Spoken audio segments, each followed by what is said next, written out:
Timer पहले ही start हो गया। एनीवे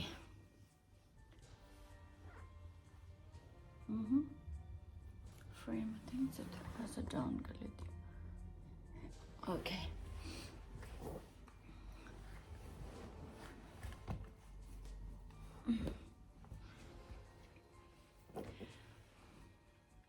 जी अस्सलाम वालेकुम। पाकिस्तान के अंदर फाइनली पंजाब पाकिस्तान की पहली वज़ीर आला ख़ातून जो हैं वो हमें मरियम नवाज शरीफ साहिबा की सूरत में मिल चुका हुआ है। मरियम नवाज शरीफ साहिबा जो है वो सीएम जब बनी है तो तमाम अपोजिशन पीटीआई के लोग जो थे वो बाहर प्रोटेस्ट कर रहे थे, लेकिन अंदर उनको उस तरह का माहौल नहीं मिला शोर शराबे का, जिसका उन्होंने थैंक यू भी अदा किया कि मुझे शोर शराबे के बगैर जो है वो पीसफुली जो है ये सेरेमनी हो गई है।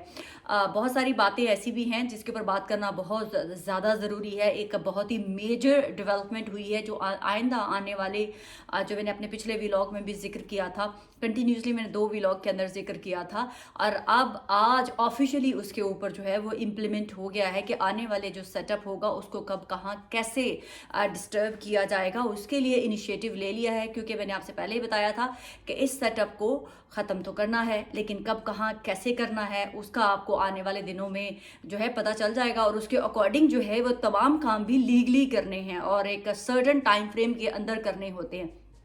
अगर आप उस टाइम फ्रेम के अंदर करेंगे तो वो जो चीज़ें जो पाइलअप होनी होती हैं वो कानूनी तौर पर जायज़ करार दी जा सकती हैं। ऐसा नहीं हो सकता कि अगर अब कुछ गड़बड़ हुई है तो उसको आप 1 साल के बाद जाके उठाएं। वो अभी ही अगर कुछ चीज़ अभी गलत हुई है तो उसके खिलाफ एक सर्टन टाइम फ्रेम होता है, उसके अंदर ही एप्लीकेशन भी डालनी होती है, तो जिसका बाकायदा तौर पर जो है आगाज़ कानूनी तौर पर कर लिया गया है। तो उसका मैं आपको एंड में जाके जिक्र करूँगी कि कैसे बुनियाद बनाई जाएगी, कहाँ कौन से सूबे की या वफाक की हुकूमत को गिराने के लिए। तो सबसे पहले हम वापस आते हैं मरियम नवाज शरीफ साहिबा और आरिफ अलवी के ऊपर भी मैं बात करना चाहूँगी।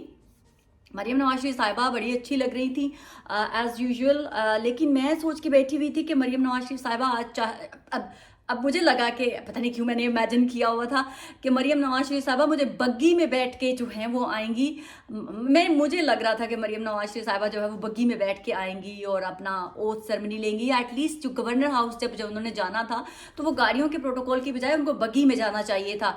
ये मैं कोई तनकीद में नहीं कह रही हूँ, इमरान खान साहब के भी विजुअल्स मैंने देखे में बग्गी में बैठे हुए, जब हमारे कोई परेड हो रही थी तो उसमें इमरान खान साहब भी बग्गी में बैठे थे, और दुनिया भर में हमारे जो यूके के एम्बेसडर है वो भी बग्गी में बैठ के जो है वो गए थे। तो ऐसी कोई अनोखी चीज़ नहीं है, लेकिन एक खातून, पहली खातून ज़रा सीएम बनी हो, और मरियम नवाज शरीफ साहिबा को तो पता ही होगा, लेकिन जो मैं देख पा रही हूँ मुझे पता है कि उनके रास्ते में कितनी हर्डल्स हैं अभी भी या थी भी, और उसके बाद वो सीएम बनी हैं, और अल्लाह करे कि वो प्रोलॉन्ग कर सकें इस जो ओहदे के ऊपर, ज़्यादा से ज़्यादा 5 साल मुकम्मल करें, ये मेरी दुआ है उनके लिए। लेकिन मेरी ख्वाहिश थी कि वो बग्गी में बैठ के जाती हैं, एटलीस्ट चलें अगर वो असेंबली नहीं गई हैं, लेकिन गवर्नर हाउस एटलीस्ट उनको बग्गी में जाना चाहिए था। ये मेरी विश है कि मरियम नवाज शरीफ साहब एज सुन एज पॉसिबल आप कहीं कोई एक विजुअल आपका होना चाहिए जिसमें आप बग्गी में बैठ के जा रही हूँ। बग्गी पंजाब का कल्चर है, इसमें कोई ऐसी नहीं है कि जी रॉयल वॉयल, बग्गी हमारा पाकिस्तान का, हमारे पंजाब का कल्चर है। तो बग्गी में ज़रूर आप बैठिएगा, क्योंकि आप लोगों ने वो भी तो उठाया था, उसको क्या बोलते हैं वो जो पहलवान उठाते हैं, तो बग्गी में बैठ जाना भी कोई बुराई नहीं है। तो आप बग्गी में ज़रूर बैठिएगा जल्दी, एज सुन एज पॉसिबल। तो दूसरी तरफ जो है एक वीडियो वायरल होती है, उस्मा कारदार जो है वो मरियम नवाज शरीफ साहिबा जब एंटर हो रही होती है तो उस्मा कारदार उठती हैं और वो उनके गले लगती हैं। लग रहा था कि वो कुछ खा रही हैं, तो मरियम नवाज शरीफ साहिबा जो है वो उनका हाथ झटक के साइड पे कर देती हैं। वैसे जो मैंने वीडियो देखी, तो अगर मैं भी उस वीडियो में होती तो ऑनेस्टली मैं ऐसे शायद मैं इससे भी बुरी तरह रिएक्ट करती। मैं तो इवन नॉर्मल कपड़े भी पहन के बैठी हुई हूँ, तो मैं अपने बच्चों को कहती है प्लीज़ डोंट टच मी, मेरे बच्चों को कहती हूँ मेरे बालों को मत टच करो, कपड़ों को मत टच करो please. It's a human nature. और मरियम नवाज शरीफ साहब का इतना इंपॉर्टेंट दिन था, और अगर उस्मा कारदार ने खाना खाते हुए उनके गले लगाने की कोशिश किया, ऑब्वियसली उनका ग्रीन कलर के कपड़े थे और येलो कलर का स्पॉट जो था वो बहुत ही बुरा और भद्दा लगना था।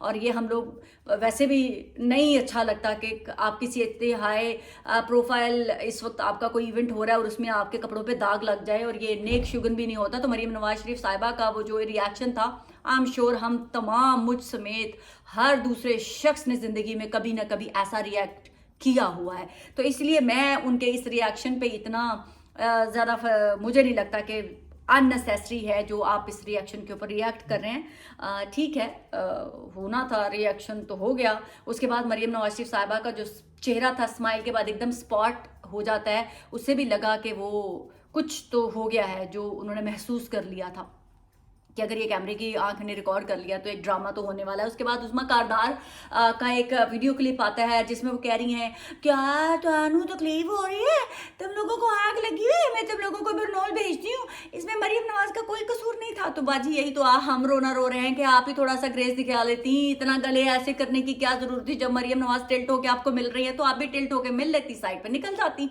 आपको भी जफ्फे मारने की क्या जरूरत थी। तो जब जफ्फे मार के आपने सालन वाले हाथ लगाएंगी तो उन्होंने तो आपका हाथ दूर करना था। तो ये आपकी वजह से मरियम नवाज को जो एम्बैरेसमेंट फेस करनी पड़ रही है, तो इसकी टोटली जिम्मेदारी जो है उस्मा कारदार पे जाती है कि उस बंदे को भी थोड़ी सी अकल होनी चाहिए कि एक तो पहले भी इंसान को सोचना चाहिए कि आपकी क्या दूसरे के साथ इतनी फ्रैंकनेस है कि आप उससे लिपट लिपट के गले पड़ रहे हैं। अगर आपकी उतनी फ्रैंकनेस नहीं है तो ग्रेस दिखाते हुए खुद भी इंसान को अपनी लिमिट में रह के ही हेलो हाय करनी चाहिए। ये मुझ समेत तमाम लोगों के लिए एक टिप है। अभी बिला वजह ना गले पड़ पड़ के अपने आप को कैमरों में ये नहीं दिखाना चाहिए कि असी बड़े क्लोज हैं, असी बड़े क्लोज हैं। थोड़ा सा आप ग्रेस दिखा के सलाम करके साइड पे भी हो सकते हैं। बहरहाल उसकी वजह से मरियम नवाज शरीफ साहिबा के लिए तो बड़ी प्रॉब्लम क्रिएट हुई है, क्योंकि वो वीडियो अब हर तरफ वायरल हो चुकी हुई है और मरियम नवाज शरीफ साहिबा को बुरा भला कहा जा रहा है, जिसका मैं उनको कम जिम्मेदार ठहराती हूं और उस्मा कारदार को ज्यादा जिम्मेदार ठहराती हूं। उनको सोच समझ के, और बाकी लोगों को भी नेक्स्ट टाइम जरा ख्याल रखें कि जब आप किसी से मिल रहे होते हैं तो इतना उमड़ उमड़ के ना लिपटने की कोशिश किया करें। बेहतर होता है थोड़ा सा ग्रेस दिखाया करें। आप वो क्या करती हैं, आपसे उस्मा कारदार को कहती हैं हाँ हाँ हाँ उस्मा, हाय हाय लगा ले तू हर तरफ हाथ लगा ले, मेरा आज इतना बड़ा इवेंट है और तू लगा ले मुझे हर तरफ। तो ये आप लोगों को भी थोड़ी सी ग्रेस दिखानी चाहिए। यस, विजुअल्स इतने अच्छे नहीं थे, उसका क्रिटिसिज्म मरियम नवाज को फेस करना पड़ रहा है। उनका रिएक्शन नेचुरल था, जैसे मैंने कहा कि मुझ समेत आप लोगों से भी मैं पूछती हूँ, सबने ज़िंदगी में ऐसा रिएक्शन किसी ना किसी को ज़रूर दिया हुआ है। तो दूसरी तरफ हमारे जो आरिफ अलवी साहब है, उन्होंने एक फुलझड़ी छोड़ दी हुई है कि जनाब मैं साइन नहीं करूँगा, ठीक है, और असेंबली का इजलास नहीं बुला सकूँगा। देखिए, असम्बली का इजलास बुलाने के लिए जब उनको कॉल की जाती है तो वो 21 दिन के अंदर अंदर उनको अर्ली अगर बुलाना हो तो ही वो बुला सकते हैं। 21 दिन के बाद तो ऑटोमेटिकली जो है वो कौमी असम्बली का इजलास हो जाता है और वो हो जाएगा और वो कंप्लीट भी हो जाएगा, क्योंकि 8 फरवरी को इलेक्शन हुए थे, 9 को रिजल्ट समझ लें आप। तो उसके बाद के ऑनवर्ड 21 डेज के बाद ऑटोमेटिकली जो है 28 तारीख या 29 तारीख को कौमी असम्बली का इजलास जो है वो हो जाना है। तो सदर आरिफ अलवी साहब वही अभी तो सभी कह रहे हैं, मैंने तो कल ही बोल दिया था कि सदर आरिफ अलवी जो है वो एम ही अपनी उंगली कटवा के एक ड्रॉप खून का निकाल के शहीदों में अपना नाम लिखवाना चाहते हैं। तो आपकी ये कुर्बानी कोई नहीं होनी। बिल्कुल उसी तरह से जैसे आपने कुछ किया नहीं तो अब आप जाते हुए सर टक्कर मार ले दीवार के साथ और कहें कि इस जंग में मैंने भी अपना खून बहाया है। तो सदर आरिफ अलवी आप लोगों के बेहतर था कि पहले ही बुला लेते इजलास। अगर नहीं भी बुलाया तो आपको क्या फ़र्क पड़ता, 28 को तो हो ही जाना है, क्या फ़र्क पड़ता है, थोड़ा सा आगे पीछे हो जाएगा लेकिन हो तो जाना ही है। अब दूसरी तरफ जो मेजर खबर, सबसे बड़ी खबर, आने वाले दिनों में कैसे कहाँ क्या होने जा रहा है, हमारी रियासत ने क्या कर लिया है और कौन है वो शख्स जिसने एक एप्लीकेशन बाकायदा तौर पर ऑफिशियली आगे कर दी है और उस एप्लीकेशन की इंडोर्समेंट जो है हमारे इदारे की तरफ से भी है। आशीर्वाद मिल चुका हुआ है कि लीगली काम करें। इसमें कहीं ना कहीं इमरान खान साहब जिम्मेदार हैं, मतलब कि ये जो इनिशिएटिव लिया जा रहा है इसमें कहीं ना कहीं इमरान खान साहब की डिमांड को पूरा किया जा रहा है। मैं ये वाज़िया कर देना चाहती हूँ आप लोगों को, आइंदा आने वाले कभी भी, जो मैंने आपको कल वाले अपने व्लॉग में और 2 दिन पहले भी मैंने व्लॉग में कंटिन्यूसली बोल रही थी कि क्या हो सकता है, क्या होने जा रहा है, अब ये उसका प्रैक्टिकली तौर पे इनिशिएटिव उठा लिया गया है। अब अगर ये हमारे जो बड़े तराजू पकड़ के बैठे हुए शख्स हैं उनके मुतलिक भी हो सकता है और जो दूसरे जो हमारे इलेक्शन करवाने वाले हैं उनके खिलाफ भी हो सकता है। तो इसीलिए ये बहुत बड़ी शख्सियत है जिसके खिलाफ ये जो है कदम उठाया गया है। तो मैक्सिमम आप देख लीजिएगा कि अगर इस एप्लीकेशन को इंटरटेन नहीं भी किया जाता तो अगस्त तक ही रोक पाएंगे। अगस्त के बाद जब नए आ जाएंगे, सेटअप नया आ जाएगा, नए चीफ जस्टिस आ जाएंगे तो वो इंटरटेन कर लेंगे। आप समझ रहे हैं ना मैं क्या कह रही हूँ? बस मैं दबे लफ्ज़ों में आपको थोड़ा-थोड़ा बता रही हूँ, थोड़ा-थोड़ा, थोड़ा-थोड़ा। फिर कब, कहाँ, कैसे, कौन से सियासी पार्टी का इक़्तिदार ख़त्म कर दिया जाएगा, कौन से सूबे से किसकी हुकूमत ख़त्म की जाएगी, वो आप लोगों को धीरे-धीरे, धीरे-धीरे, आहिस्ता-आहिस्ता समझ लगना शुरू हो जाएगी। लेकिन मेरा काम है ना वही जो स्टोरी है आप लोगों तक पहुँचाना। अब मैं सारी खुल के स्टोरियाँ नहीं बता सकती, बाकी लोग भी तो मेहनत कर रहे हैं ना, अब सारी स्टोरियाँ मैंने ही मुझे गरीब नहीं तो नहीं ब्रेक करनी होती। तो लिहाजा पाकिस्तान में जो आने वाला हमारा सियासत का ये जो अभी शतरंज की बिसात बिछाई गई है और लग रहा है कि जैसे पता नहीं 5 साल हम बड़ी स्मूथली सर पर ताज रख के जो है वो हम गुजार लेंगे, तो ऐसा नहीं होने जा रहा। बहुत मुश्किल है आगे पाकिस्तान में आने वाले दिन। अभी मजबूरी में ये सेटअप तो लाया गया है, लेकिन ये मजबूरी कब, कहाँ, किधर, कैसे तड़क के करके टूट जाएगी, ये आप लोगों को आने वाले वक्तों में बहुत आराम से नजर आना शुरू हो जाएगा। फैसल वावड़ा ने भी एक ट्वीट की है और वो ट्वीट करके जो ना वो मरियम नवाज शरीफ के ऊपर जो है वो बड़ा वावेला मचा रहे हैं।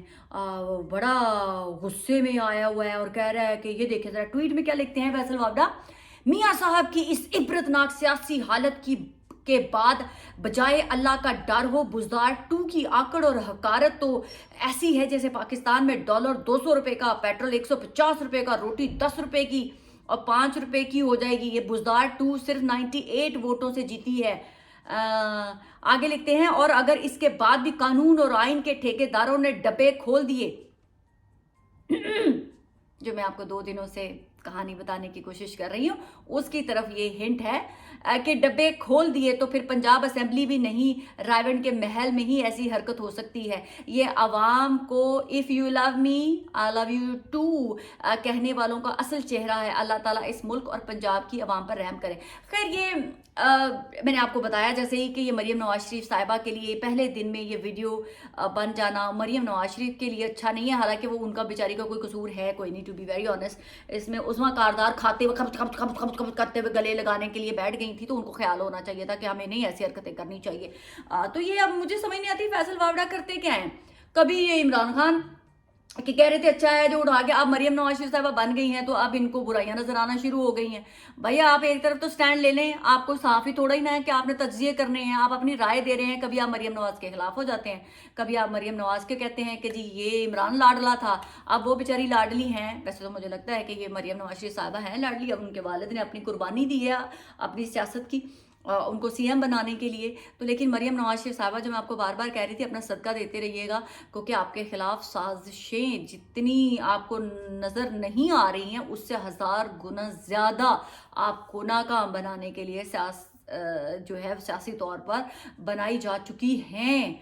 बनानी नहीं है, बनाई जा चुकी हैं। मेरी बार बार दुआ है कि मरियम नवाज शरीफ साहिबा आप इन तमाम साजिशों के बावजूद जो है वो कामयाब हों। लेकिन आपको पता है पाकिस्तान की सियासत में हिस्ट्री रही है कि जब साजिशें बन जाती हैं, जब मुखालफिन इकट्ठे हो जाते हैं, तो फिर आप अपनी किस्मत के ऊपर ही सर्वाइव करते हैं कि कितने दिन कितने प्रलॉन्ग सर्वाइव कर सकते हैं। जैसे इमरान खान साहब के खिलाफ जब एक साजिश बन गई थी, उनके इक़्तिदार संभालते ही 2019 से मैंने लिखना शुरू किया था कि इमरान खान साहब का बच पाना बहुत मुश्किल है। लेकिन देखें इसकी किस्मत इसको कितने दिन आगे ले जाती है। उसी तरह से मरियम नवाज के खिलाफ जो है वो एक भरपूर तरीके से बहुत गहरी डीप स्ट्रॉन्ग साजिश जो है वो तैयार की जा चुकी हुई है। मैं फिर अगेन बार बार यही कहूँगी कि मैं अल्लाह से दुआ करूँगी कि कोई भी साजिश उनके खिलाफ जो है वो कामयाब ना हो और वो सक्सीड करें तमाम इन चीज़ों को और अपने 5 साल मुकम्मल करें। मैं बस इतना ही कहूँगी। बाकी हमारे जो इदारे की जो दरख्वास्त दी गई है पाकिस्तान के एक बहुत ही बड़ी ताकतवर तरीन हस्ती के खिलाफ, वो अगर वो उसको स्ट्राइक डाउन भी करके साइड पे कर देते हैं ना, तो आप ये यकीन मान लें कि वो साइड पे करके रखी नहीं जाएगी, ना ही वो डस्टबिन में जाएगी, वो दोबारा निकलेगी। वो डस्टबिन से निकलेगी, दोबारा उसके जाने का इंतज़ार करेगी और दोबारा टेबल पे लगेगी और फिर दोबारा एक्शन होगा। तो कुछ चीज़ें ऐसी हो गई हैं जो आपको वक्त से पहले बता देना फ़र्ज़ है, वो मैं बता रही हूँ। कुछ चीज़ें ऐसी जो नज़र आ रही हैं, बहुत पहले कहा था एक इस सेटअप की पार्लियामेंट बननी है और एक अभी उस सेटअप की पार्लियामेंट बन भी चुकी हुई है जिसने असल में पाकिस्तान की आवाम को रिलीफ देना है। इस हुकूमत के आगे बेपनाह चैलेंजेस हैं और मुझे ये हुकूमत एटलीस्ट उन चैलेंजेस पर काबू पाती हुई नज़र नहीं आ रही है। बहुत मुश्किल लग रहा है ऐसा लग रहा है कि ज़ोर ज़बरदस्ती सब इकट्ठे हुए हैं। अभी तो वफाकी हुकूमत पाइल अप करनी है और उसके बाद अगर पीपल्स पार्टी टोटली अपने आप को आइसोलेट करके साइड पे बैठ जाती है कि हमने कोई मिनिस्ट्री नहीं लेनी, हम आपको वोट दे देंगे, तो अगर शहबाज शरीफ साहब अकलौते तौर पर वो पार्लियामेंट में चले जाते हैं, कौमी असम्बली में, और हुकूमत बना लेते हैं, तो फिर मुझे नून लीग का कम बैक कर पाना बहुत मुश्किल लग रहा है। और वैसे भी मुझे ऐसा लग रहा है कि ये नून लीग का इक़्तिदार जो है वो लास्ट होगा और इसके बाद पता नहीं फिर किस्मत में कब वापस आएगा इनका इक़्तिदार। शहबाज शरीफ साहब भी 2 दफ़ा किस्मत में बन के प्राइम मिनिस्टर अपना नाम लिखवा लिया हिस्ट्री में, मरीम नवाज शरीफ साहिबा भी सीएम बन गई हैं, हमजा भी सीएम बन गए थे, तो अब ऑलमोस्ट जो है वो सेटल डाउन हो गया है सारा का सारा। अब दूसरी तरफ जो है वो बिलावल भुट्टो और उनकी बहन का बनना रह गया है। अब देखें उनकी किस्मत में प्रेसिडेंट बनना लिखा है या पीएम बनना लिखा है। इमरान खान भी देखें किस्मत में पीएम बनते हैं या जो है प्रेसिडेंट बनते हैं। लेकिन पाकिस्तान के अंदर बहुत कुछ ऐसा होने जा रहा है जिसका हर रोज़ थोड़ा थोड़ा करके हम आपको अपडेट करते रहेंगे। पाकिस्तान में ये जो स्मूथ समुंदर के अंदर खामोशी है, ये ऐसी है नहीं। समुंदर में जब खामोशी होती है तो ऐसा लगता है कि नीचे समुंदर में तूफ़ान एक पलप रहा होता है। तो इस खामोशी को उस समुंदर के अंदर उठने वाले तूफ़ान की पेश जो है वो कदमी समझिएगा और अपनी अपनी सीटें बेल्ट बांध के रख लीजिएगा कि ये जो राइड है ये इतनी स्मूथ नहीं होने वाली जितनी जो इक़्तिदार में आ रहे हैं वो समझकर बैठ गए हैं। पाकिस्तान जिंदाबाद।